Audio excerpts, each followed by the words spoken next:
ನಮಸ್ತೆ. 19/8/2024 ಸೋಮವಾರ, ಶುಕ್ಲ ಪಕ್ಷ, ಹುಣ್ಣಿಮೆ ಇದೆ. ರಾತ್ರಿ 11:55 ಇವತ್ತು ಶ್ರವಣ ನಕ್ಷತ್ರವಿದೆ. ವಿಶೇಷವಾಗಿ ಋಕ್ ಯಜುರ್ವೇದ ಉಪಕರ್ಮವಿದೆ. ರಕ್ಷಾಬಂಧನವಿದೆ. ಸತ್ಯನಾರಾಯಣ ಪೂಜೆ ಇದೆ. ಇಷ್ಟು ವಿಶೇಷಗಳು ತುಂಬಿರುವಂಥ ಈ ದಿನ ಶುಭ ದಿನವಾಗಿದೆ. ಶ್ರವಣ ನಕ್ಷತ್ರ ಬೆಳಗ್ಗೆ 8:10 ಅಲ್ಲಿಯವರೆಗೂ ಅಮೃತವು ಕಾರ್ಯಸಿದ್ಧಿಯೂ ಉಂಟು. ಆಮೇಲೆ ಬರುವಂಥದ್ದು ಧನಿಷ್ಠ ನಕ್ಷತ್ರ. ಈ ಧನಿಷ್ಠ ನಕ್ಷತ್ರ ಕೂಡ ರಾತ್ರಿ ಅಂತಂದರೆ 12 ಗಂಟೆ ಎಲ್ಲ ದಾಟಿ ಬೆಳಗಿನ ಜಾವ 5:45 ಧನಿಷ್ಠ ನಕ್ಷತ್ರವಿದೆ. ಅಲ್ಲಿಯವರೆಗೂ ಸಿದ್ಧಿಯು ಕಲ್ಯಾಣ ಯೋಗವು ಕೂಡಿ ಬಂದಿದೆ. ಆ ನಂತರ ಶತಭಿಷ ನಕ್ಷತ್ರ, ಅದು ಬೆಳಗಿನ ಜಾವ 5:45 ಮೇಲೆ. ಹಂಗಾಗಿ ಇವತ್ತು 3 ನಕ್ಷತ್ರಗಳಿದೆ. ಶೋಭನ ಯೋಗವಿದೆ. ಹಂಗಾಗಿ ಶುಭ ದಿನವಾಗಿದೆ ಈ ದಿನ. ಹಂಗಾಗಿ ಇದರಲ್ಲಿ ಇವತ್ತಿನ ಋಕ್ ಯಜುರ್ವೇದ ಉಪಕರ್ಮ ಆಚರಣೆಯನ್ನು ಸರಿಯಾಗಿ ಮಾಡಬಹುದು. ಅದರಲ್ಲೂ ಒಳ್ಳೆ ಟೈಮೆಲ್ಲ ಕೊಡ್ತೀವಿ, ಅದನ್ನು ನೋಡ್ಕೊಳ್ಳಿ. ಆದರೆ ಇವತ್ತು ಫಸ್ಟ್ ನಕ್ಷತ್ರ ಪಾದಾಂಶಗಳನ್ನು ನೋಡೋಣ. ಬೆಳಗ್ಗೆ ಫಸ್ಟ್ ಶ್ರವಣ ನಕ್ಷತ್ರ ಇರುತ್ತದೆ 8:10 ಅದು 4ನೇ ಪಾದ. ಆನಂತರ ಮಧ್ಯಾಹ್ನ 1:35 ಧನಿಷ್ಠ ನಕ್ಷತ್ರ 1ನೇ ಪಾದ. ಆನಂತರ ಸಂಜೆ 7 ಗಂಟೆಯವರೆಗೂ ಧನಿಷ್ಠ ನಕ್ಷತ್ರ 2ನೇ ಪಾದ. ಆಮೇಲೆ ರಾತ್ರಿ 12:23 ಧನಿಷ್ಠ ನಕ್ಷತ್ರ 3ನೇ ಪಾದ. ಆನಂತರ ಬೆಳಗಿನ ಜಾವ 5:45 ಧನಿಷ್ಠ ನಕ್ಷತ್ರ 4ನೇ ಪಾದ. ಅಂದರೆ ಅಷ್ಟಕ್ಕೆ ಧನಿಷ್ಠ ನಕ್ಷತ್ರ ಮುಗೀತದೆ. ಆದರೂ ಇವತ್ತು ಮಕರ ರಾಶಿ ಸಂಜೆ 7 ಗಂಟೆಯವರೆಗೆ ಇರುತ್ತದೆ. ಆನಂತರ ಕುಂಭರಾಶಿ ಸ್ಟಾರ್ಟ್ ಆಗಿ ದಿನ ಪೂರ್ತಿ ಇರುತ್ತದೆ. ಹಾಗಾಗಿ ಇವತ್ತು ಮಕ್ಕಳು ಹುಟ್ಟಿದ್ರೆ ಇದನ್ನು ತಿಳ್ಕೊಳ್ಳೋಕ್ಕೆ ಈಸಿ ಆಗುತ್ತದೆ. ಇವತ್ತಿನ ದಿನ ಪ್ರಕಾರ 100% ಕೆಟ್ಟ ಟೈಮ್ನ ನೋಡೋಣ, 100% ಒಳ್ಳೆ ಟೈಮ್ನ ನೋಡೋಣ. ಫಸ್ಟ್ ಇವತ್ತು ಯಾರಿಗೆ ದೋಷವಿದೆ ಅಂತ ನೋಡ್ಕೊಳ್ಳೋಣ. ಯಾಕೆಂತಂದರೆ ಚಂದ್ರಾಷ್ಟಮ ಅಂತಂತೀವಿ. ಈ ಚಂದ್ರಾಷ್ಟಮ ದೋಷವನ್ನು ಕೊಡುತ್ತದೆ. ಆದ್ದರಿಂದ ಆ ದೋಷ ಕಾಲದಲ್ಲಿ ಖಂಡಿತವಾಗಿಯೂ ಈ ರಾಶಿಯವರು, ಅಂದರೆ ಅದರಲ್ಲಿ ಬರುವ ನಕ್ಷತ್ರದವರು ಶುಭ ಕಾರ್ಯಗಳನ್ನ ಮಾಡಬಾರದು. ಆದರೂ ಹಬ್ಬ ಬರುತ್ತದೆ, ಹಬ್ಬದ ಆಚರಣೆಗಳಿರುತ್ತದೆ, ಅದೆಲ್ಲ ಮಾಡ್ಬೋದು. ಬಂಡವಾಳ ಸ್ವಲ್ಪ ನೋಡ್ಕೊಳ್ಳಿ. 6:08 ಸಂಜೆ 7 ಗಂಟೆಯವರೆಗೂ ಮಿಥುನ ರಾಶಿಗೆ ಚಂದ್ರಾಷ್ಟಮ. ಆಮೇಲೆ ಕರ್ಕಾಟಕ ರಾಶಿಯವರಿಗೆ ದೋಷವಿದೆ. ಹಾಗಾಗಿ ಈ ವಿಷಯಗಳನ್ನ ನೋಡ್ಕೊಳ್ಳಿ. ಬೆಳಗ್ಗೆ 7:42 9:15 ರಾಹುಕಾಲ, 8:10 10:05 ಮೃತ್ಯು ಪಂಚಕ, 10:49 12:23 ಯಮಕಂಡ ಕಾಲವಿದೆ. 11:46 ಮಧ್ಯಾಹ್ನ 1:12 ನಕ್ಷತ್ರ ವಿಷಘಟಿಕಾ ಕಾಲವಿದೆ. ಹಂಗಾಗಿ ಇದೆಲ್ಲ ಅಶುಭ ಸಮಯಗಳು. ಅದೇ ಥರ ರಾತ್ರಿ 12:23 1:49 ವಿಷಕಾಲ, ವಿಷಘಟಿಕಾ ಕಾಲ ಅಂತ. ಬೆಳಗಿನ ಜಾವ 5:57 6:08 ಮೃತ್ಯು ಇದೆ. ಹಂಗಾಗಿ ಬೆಳಗಿನ ಜಾವದ ಬ್ರಹ್ಮ ಮುಹೂರ್ತ ದೋಷವಿದೆ, ಮೃತ್ಯುವಲ್ಲಿ ಪ್ರಾರಂಭವಾಗುತ್ತದೆ. ಗಮನ ಕೊಡಿ. ಇರೋದರಲ್ಲಿ ಇವತ್ತು ಶುಭ ಸಮಯಗಳನ್ನು ನೋಡೋಣ. ಬೆಳಗ್ಗೆ 6:08 7:40 ಶುಭವಾಗಿದೆ. 10:07 10:47 ಶುಭವಾಗಿದೆ. ಮಧ್ಯಾಹ್ನ 1:40 ರಾತ್ರಿಯವರೆಗೂ ಶುಭವಾಗಿರುತ್ತದೆ. ಆಮೇಲೇನು ರಾತ್ರಿಯಲ್ಲಿ ಅಂತಂದರೆ 1:51 ಮೇಲೆ ಬೆಳಗಿನ ಜಾವ 5:55 ಶುಭವಾಗಿದೆ. ಎಲ್ಲ ಕಾರ್ಯಗಳನ್ನು ಮಾಡೋಕ್ಕೆ ಇದು ಅನುಕೂಲಕರವಾದ ದಿನವಿದು. ಇದನ್ನು ನೋಡ್ಕೊಳ್ಳಿ.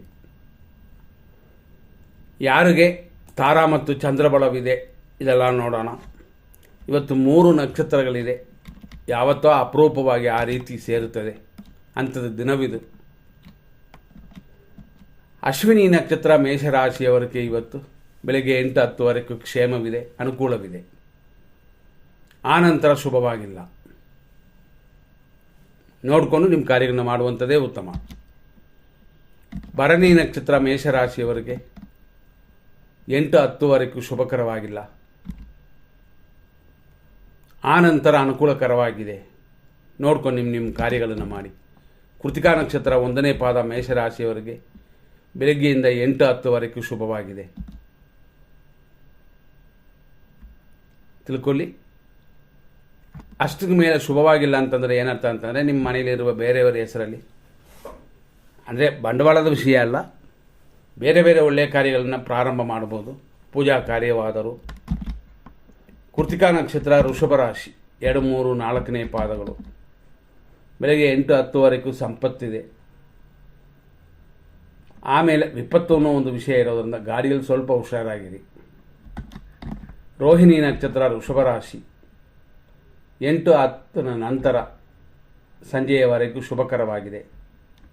ನಿಮ್ಮ ಒಳ್ಳೆಯ ಕಾರ್ಯಗಳನ್ನು ಇದರಲ್ಲೂ ನಾವು ಕೊಟ್ಟಿರುವಂಥ ಒಳ್ಳೆಯ ಸಮಯವನ್ನು ಉಪಯೋಗಿಸಿ ಮುಗಿಸ್ಕೊಳ್ಳಿ. ಮೃಗಶೀರ್ಷ ನಕ್ಷತ್ರ ವೃಷಭ ರಾಶಿ 8-10ವರೆಗೂ ಶುಭವಾಗಿದೆ. ಆಮೇಲೆ 50% ದೇವರಲ್ಲಿ ಪ್ರಾರ್ಥನೆ ಇರಲಿ. ಮೃಗಶೀರ್ಷ ನಕ್ಷತ್ರ ಮಿಥುನ ರಾಶಿ 8-10ವರೆಗೂ ಪರಮ ಮಿತ್ರ ತಾರೆ ಇದೆ. ಆಮೇಲೆ 50% ಇದೆ. ಆರುದ್ರ ನಕ್ಷತ್ರ ಮಿಥುನ ರಾಶಿ 8-10ವರೆಗೂ ಮಿತ್ರಧಾರೆ, ಆಮೇಲೇನೂ ಪರಮ ಮಿತ್ರಧಾರೆಯಾಗಿ ಹಂಗಾಗಿ ಹೆಚ್ಚು ಕಮ್ಮಿ ದಿನ ಪೂರ್ತಿ ಶುಭಕರವಾಗಿದೆ. ಪುನರ್ವಸು ನಕ್ಷತ್ರ ಮಿಥುನ ರಾಶಿ ಟೆನ್ಷನ್ ಉಂಟು, ಆದ್ದರಿಂದ 8-10ನ ಮೇಲೆ ಶುಭಕರವಾಗಿದೆ. ನಿಮ್ಮ ಕಾರ್ಯಗಳನ್ನು ಇದರಲ್ಲೂ ನಾವು ಕೊಟ್ಟಿರುವಂಥ ಸಮಯಗಳಲ್ಲಿ ಉಪಯೋಗಿಸ್ಕೋಬೋದು. ಪುನರ್ವಸು ನಕ್ಷತ್ರ ಕರ್ಕಾಟಕ ರಾಶಿ 4ನೇ ಪಾದ 8-10ನ ಮೇಲೆ ಮಿತ್ರಧಾರೆಯು ಶುಭವೂ ಇದೆ. ಪುಷ್ಯ ನಕ್ಷತ್ರ ಕರ್ಕಾಟಕ ರಾಶಿ ಬೆಳಗ್ಗೆಯಿಂದ 8-10ವರೆಗೂ ಶುಭಕರವಾಗಿದೆ. ಆಮೇಲೆ ಅಷ್ಟೊಂದು ಹೇಳಿಕೊಳ್ಳುವಂತೆ ಇಲ್ಲ, ಟೆನ್ಷನ್ ತಗೋಬೇಡಿ, ಆರಾಮೇ ಇರ್ಬೋದು. ಆಶ್ಲೇಷ ನಕ್ಷತ್ರ ಕರ್ಕಾಟಕ ರಾಶಿಯವರಿಗೆ ಪ್ರತ್ಯೇಕಿಸ್ತಾರೆ 8-10ವರೆಗೂ, ಆನಂತರ ಶುಭಕರವಾಗಿದೆ. ಮಕಾ ನಕ್ಷತ್ರ ಸಿಂಹರಾಶಿ ಕ್ಷೇಮವು ಶತ್ರುನಾಶವು 8-10ವರೆಗೂ, ಆಮೇಲೆ ಶುಭಕರವಾಗಿಲ್ಲ. ಪುಬ್ಬ ನಕ್ಷತ್ರ ಸಿಂಹರಾಶಿ 8-10ವರೆಗೂ ಹೇಳಿಕೊಳ್ಳುವಂತೆಲ್ಲ ವಿಪತ್ತೆಲ್ಲ ಇದೆ, ಆಮೇಲೆ ಖಂಡಿತವಾಗಿ ಉಪಯೋಗ ಆಗುವಂಥ ಸಮಯವಾಗಿದೆ. ಉತ್ತರ ನಕ್ಷತ್ರ ಸಿಂಹರಾಶಿ ಸಂಪತ್ತು ಮತ್ತು ಶತ್ರುನಾಶ ಉಂಟು 8-10ವರೆಗೂ, ಆಮೇಲೆ ಗಾಡಿಯಲ್ಲಿ ಹುಷಾರು, ಮೆಟ್ಲು ಹತ್ತೋರೆಲ್ಲ ಶುಭ. ಸ್ವಲ್ಪ ನೋಡಿಕೊಂಡ್ರೆ ದೋಷಗಳಿಂದ ತಪ್ಪಿಸ್ಕೋಬೋದು. ಶುಭವಾಗಿದ್ದರೂ ಸ್ವಲ್ಪ ಗಮನ ಕೊಟ್ಟರೆ ಸಾಕು. ಉತ್ತರ ನಕ್ಷತ್ರ ಕನ್ಯಾ ರಾಶಿ, ಈ ಉತ್ತರ ನಕ್ಷತ್ರ ಕನ್ಯಾ ರಾಶಿ ಅಂತಂದಾಗ ಇದರಲ್ಲಿ ಬರುವ ನಕ್ಷತ್ರಗಳಲ್ಲಿ ಸಂಪತ್ ಕಾರ್ಯವಿಘ್ನ ಅಂತ ಮಿಕ್ಸ್ ಆಗಿ ಇವತ್ತಿದೆ 8-10ವರೆಗೂ, ಆಮೇಲೆ ಹೇಳಿಕೊಳ್ಳುವಂತೆ ಇಲ್ಲ. ಹಸ್ತ ನಕ್ಷತ್ರ ಕನ್ಯಾ ರಾಶಿ 8-10ರ ನಂತರ ಸಂಪತ್ತಿದೆ, ಅಭಿವೃದ್ಧಿಯೂ ಇದೆ. ಚಿತ್ತಾ ನಕ್ಷತ್ರ ಕನ್ಯಾ ರಾಶಿ ಪರಮ ಮಿತ್ರ ತಾರೆಯಾಗಿ ಸ್ವಲ್ಪ ಹೇಳ್ಕೊಳ್ಳುವಂತೆ ಒಳ್ಳೆಯ ಸಮಯ ಅಂತಿದೆ. ಆನಂತರ ಕಾರ್ಯವಿಘ್ನಗಳೆಲ್ಲ ಇರೋದರಿಂದ ನೋಡಿಕೊಂಡು ನಿಮ್ಮ ಕಾರ್ಯಗಳನ್ನ ಮಾಡ್ಬೋದು, ಆದರೆ ಪೂಜಾ ಕಾರ್ಯಗಳಿಗೂ ತೊಂದರೆ ಏನಿಲ್ಲ. ಚಿತ್ತಾ ನಕ್ಷತ್ರ ತುಳಾರಾಶಿ ಪರಮ ಮಿತ್ರ ತಾರೆಯಾಗಿ ಸ್ವಲ್ಪ ಪರವಾಗಿಲ್ಲ. ಸ್ವಾತಿ ನಕ್ಷತ್ರ ತುಳಾರಾಶಿ 8-10ವರೆಗೂ ಮಿತ್ರಧಾರೆ, ಆಮೇಲೇನು ಶುಭಕರವಾಗಿದೆ. ವಿಶಾಖ ನಕ್ಷತ್ರ ತುಳಾರಾಶಿ ಟೆನ್ಷನ್ ಉಂಟು, ಅದು ನೋಡ್ಕೊಳ್ಳಿ. ಮಿತ್ರಧಾರೆ ಇದೆ, ಇದು 8-10ನ ಮೇಲೆ, ಹಂಗಾಗಿ 8-10ನ ಮೇಲೆ ಶುಭಕರವಾಗಿದೆ. ವಿಶಾಖ ನಕ್ಷತ್ರ ವೃಶ್ಚಿಕ ರಾಶಿ ಇವತ್ತು 8-10ನ ಮೇಲೆ ಮಿತ್ರಧಾರೆಯು ದ್ರವ್ಯ ಲಾಭವೂ ಉಂಟು, ಅಭಿವೃದ್ಧಿ ಇದೆ. ಅನುರಾಧ ನಕ್ಷತ್ರ ವೃಶ್ಚಿಕ ರಾಶಿ ಅನುಕೂಲವು ದ್ರವ್ಯ ಲಾಭವು ಖಂಡಿತವಾಗಿ ಉಂಟು 8-10ವರೆಗೂ, ಆನಂತರ ಸ್ವಲ್ಪ ಯೋಚನೆ ಮಾಡಿ ನಡ್ಕೊಳ್ಳಿ, ಆ ಥರ ಪಡಬೇಡಿ. ಜ್ಯೇಷ್ಠ ನಕ್ಷತ್ರ ವೃಶ್ಚಿಕ ರಾಶಿ ಪ್ರತ್ಯೇಕ್ತಾರೆ 8-10ನ ಮೇಲೆ ಅನುಕೂಲವು ಲಾಭವೂ ಇದೆ. ಮೂಲ ನಕ್ಷತ್ರ ಧನುಸು ರಾಶಿ ಕ್ಷೇಮವು, ಅದೇ ಸಮಯದಲ್ಲಿ ಧನಹಾನಿಯೂ ಉಂಟು. ಹಣಕಾಸಿನ ವಿಷಯದಲ್ಲಿ ಮಾತ್ರ ಸ್ವಲ್ಪ ಗಮನ ಕೊಟ್ಟರೆ ಸಾಕು, ಆದರೆ 8-10 ಮೇಲೆ ಹೇಳಿಕೊಳ್ಳುವಂತೆ ಇಲ್ಲ, ಖಂಡಿತ ಯೋಚನೆ ಮಾಡಬೇಕು. ಪೂರ್ವಾಷಾಢ ನಕ್ಷತ್ರ ಧನುಸು ರಾಶಿ 8-10ನ ನಂತರ ಕ್ಷೇಮವು, ಸ್ವಲ್ಪ ಅಭಿವೃದ್ಧಿಯ ಸಮಯವೂ ಕೂಡ ಇದೆ. ಉತ್ತರಾಷಾಢ ನಕ್ಷತ್ರ ಧನುಸು ರಾಶಿ ಬೆಳಗ್ಗೆ 8-10ವರೆಗೂ ಕಾರ್ಯಗಳಲ್ಲಿ ಅನುಕೂಲ ಉಂಟು. ಆಮೇಲೆ ಒಂದು 40% ಕೂಡ ಇಲ್ಲ, ಎಚ್ಚರಿಸ್ಕೋಬೇಕು. ಉತ್ತರಾಷಾಢ ನಕ್ಷತ್ರ ಮಕರ ರಾಶಿ 8-10ವರೆಗೂ ಎಲ್ಲ ಕಾರ್ಯಗಳಲ್ಲೂ ಜಯ ಉಂಟು. ಪ್ರಾರಂಭ ಮಾಡುವಂಥ ಕಾರ್ಯಗಳನ್ನ ಇದರಲ್ಲಿ ಇಟ್ಕೋಬೋದು. ಆಮೇಲೆ ಗಾಡಿಯಲ್ಲಿ ಹುಷಾರು. ಶ್ರವಣ ನಕ್ಷತ್ರ ಮಕರ ರಾಶಿ 8-10ನ ಮೇಲೆ ಎಲ್ಲ ಥರವೂ ಅನುಕೂಲವಾಗಿ ಮನಸ್ಸು ಖುಷಿ ಕೊಡುತ್ತದೆ. ಧನಿಷ್ಠ ನಕ್ಷತ್ರ ಮಕರ ರಾಶಿಯಲ್ಲಿ ಹುಟ್ಟಿದವರಿಗೆ, ಅಂದರೆ 1 ಮತ್ತು 2ನೇ ಪಾದಗಳಲ್ಲಿ ಹುಟ್ಟಿದವರಿಗೆ ಪರಮ ಮಿತ್ರಧಾರೆಗೆ ಶರೀರ ಸುಖವೂ ಉಂಟು. ಆಮೇಲೆ ಒಂದು 50% ಇದೆ, ಕೆಲವು ಕಾರ್ಯಗಳನ್ನು ಮಾಡ್ಬೋದು. ಧನಿಷ್ಠ ನಕ್ಷತ್ರ ಕುಂಭರಾಶಿ ಪರಮ ಮಿತ್ರಧಾರೆ ಇದೆ, ಸ್ವಲ್ಪ ವ್ಯಯವಿದೆ.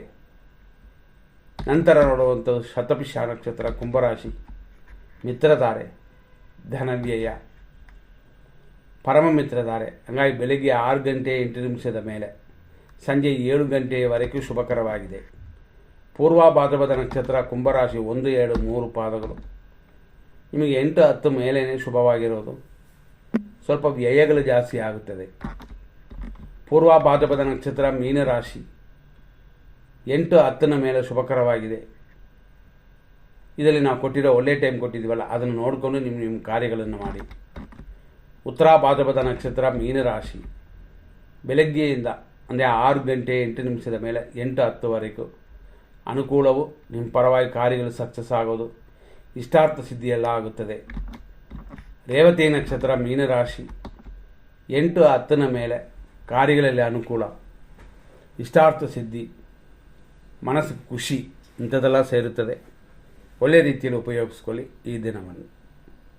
ಇಷ್ಟೆಲ್ಲ ವಿಷಯಗಳನ್ನ ನೋಡಿದಿವಿ. ಮುಂದಿನ ಸಂಚಿಕೆಯಲ್ಲಿ ನೋಡೋಣ. ನಮಸ್ಕಾರ.